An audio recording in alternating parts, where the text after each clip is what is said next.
pineapple stewed fish. Let's go. Add some oil to the pot. Heat up that. Add the fish. Have the fish brown up on one side. Then turn it and brown it up on the other side. Over on the side here I have the sauce making, which consists of bell pepper, onion, garlic, pimento, ginger, pineapple.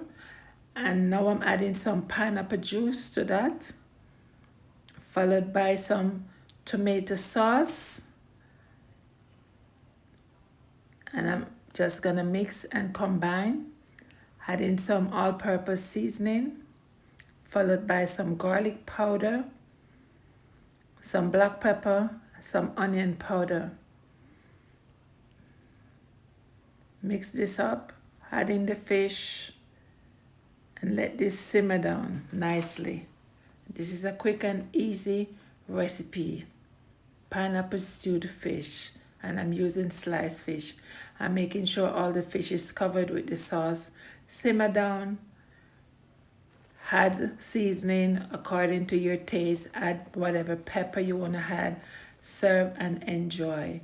Yummy, yummy.